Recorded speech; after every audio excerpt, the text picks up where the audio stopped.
I have just moved into this house about 6 weeks ago, and these are all the items that I have batch cooked while I'm making dinner to prepare more meals for other nights. If you're just meeting me, my name is Amy Cross, and this is The Cross Legacy, where I teach you how to save money on groceries. Now, you might not have a full-on garage freezer, stand-up freezer, or a chest freezer, and you're just using your freezer in your kitchen, but some of these tips I can teach you will help you with any size freezer that you're using. Now, all of these things that I made, except for the tomato sauce, I made as a dinner, and then I divided it up into more containers so we could have it for other meals. But the tomato sauce, I did batch cook this to use for the entire year. Now you see that I use a mix of different containers, and that is because I use things that I already have. And when I run out of glass containers, then I will use freezer safe bags. This is a good reminder that we are trying to teach tips for all income statuses and all different families. So if you're a no plastic family, just follow some of the glass tips, but never shame another family for what they're trying to do to put food safely in their house. So one video we have already filmed and it's on the channel is how I batch cook enchiladas. So I'm going to show you a couple of the different ways that I stored those enchiladas to put them in the freezer, and we can use these for many months. This is the large container out of my Pyrex glass set that I got from Costco. I have a couple of these sets now and I seem to use them all, but this is a full dinner size portion for our family. And this way I freeze it like this. It has the sauce and the cheese on top. And I just want to make sure that I put this in the refrigerator the night before I want to bake it. And then I put this on a cooking sheet in the oven and I let it warm up when the oven's warming up, and that way you don't have any broken glass. And we do have one vegetarian in the family when they're over visiting, so I made sure to make enchiladas for the rest of the family and then their enchiladas with no meat in it, and that's in a separate container here. And since enchiladas are so easy for us to have for lunch, we can just warm up single portions of them in the oven or an air fryer if you have one. But I made sure to make 18 extra enchiladas that we can have for lunch for the next couple months whenever we want one. We flash froze these on a tray and then put them in the gallon size bags so you can easily pull out one or two at a time. These are some breakfast enchiladas that have a green chili sauce on them and have eggs in them with sausage and peppers and onions.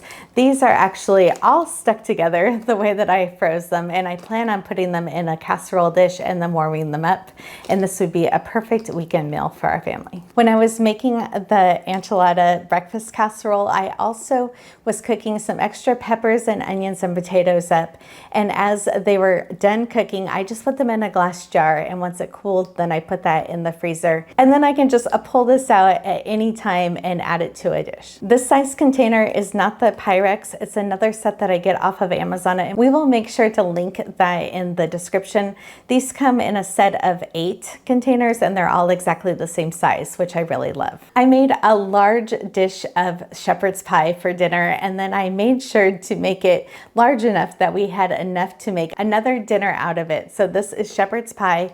Again, that I would just defrost this in the refrigerator and then warm it up in the oven. And then when I was making the shepherd's pie, I also made extra of the mashed potatoes. So there's some mashed potatoes in this glass dish, and then I also have some extra mashed potatoes in this circle bowl that I have in the freezer. This is just an easy tip, but this is tomato paste. Oftentimes I only use half of a can, and then I'll put the other half in a glass container and put it in the freezer, or you can put it in an ice cube tray or a small tablespoon super cube. This is a Tuscan chicken that I made on the Meals 20 video, so make sure you're checking out that playlist. We put it out every 2 weeks and we're up to 20 videos so far in 2025, but it goes through a little bit more of the recipes that I'm making.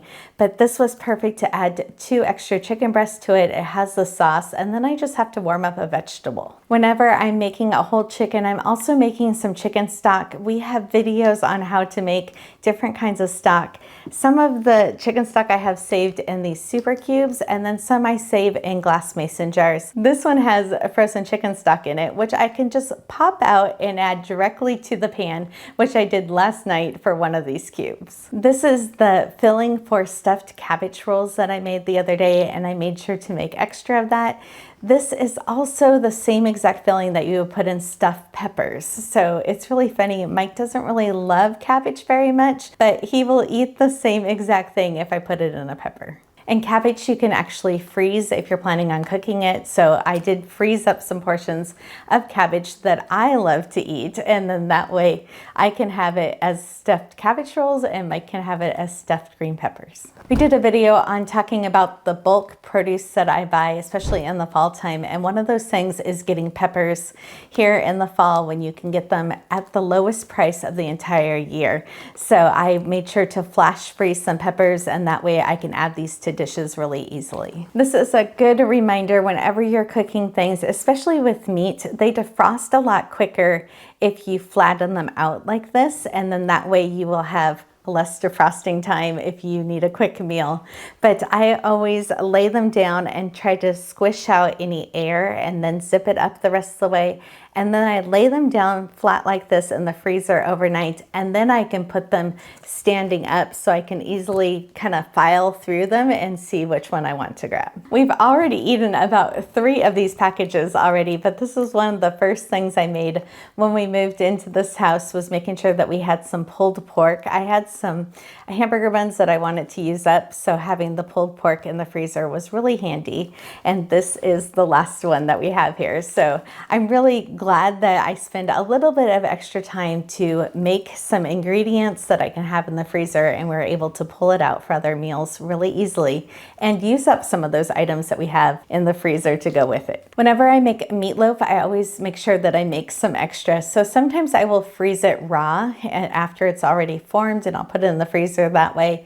But this night I ended up making some that were cooked, and that way we can just reheat them really easily. So this container has meatloaf, and we have 2 more containers of meatloaf that we can pull out all winter long for meals. For me, taco meat was the thing that started me batch cooking, because I did not like the smell of taco meat when I was pregnant.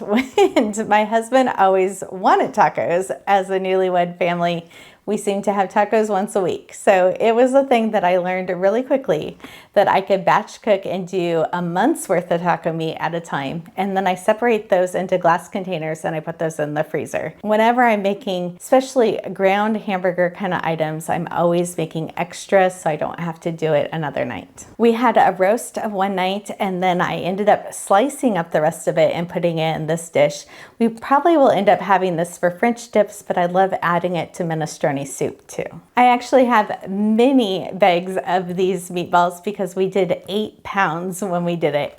And then we flash froze them and put them into these gallon-sized bags so we can pull out however many we need for a meal. And there's 2 ways to do this. These are fully cooked, so I just have to warm them up, or you can form them and flash freeze them and then cook them in the oven when you go to make the meatballs. And this one is not a meal, but a dessert. Ryan had sent me a whole box of cookies.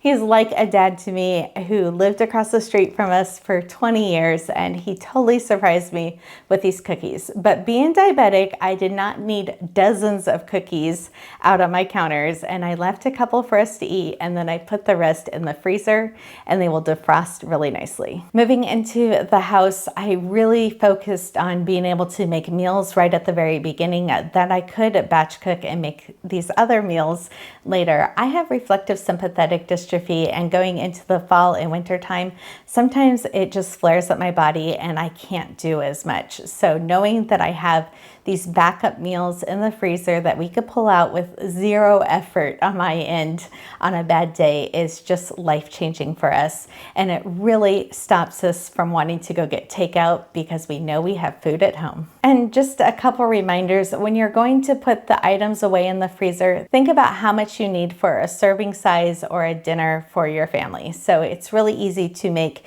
your meals larger and be able to divide it up like this, but you don't want to put the quantities in the freezer that are so large that you never want to use them. I know some cooks like to batch cook like on a weekend day, and they do many meals in one day. I personally just try to make dinner and then make it a little bit bigger, and then that way I have a good rotation of meals in my freezer that I know that we already like and we're eating. I do really believe in having a seasonal rotation of your meals. These are a great example of meals that we eat during the fall and winter time. And then I make sure that we eat these up before spring and we rotate in new meals for spring and summertime. We have some more videos on organizing a chest freezer and a stand-up freezer, so make sure that you check those out. If you have any questions, I spend time every single day trying to make sure that I have all of your questions and comments answered, and hit that subscribe button if you are new to the Cross Legacy.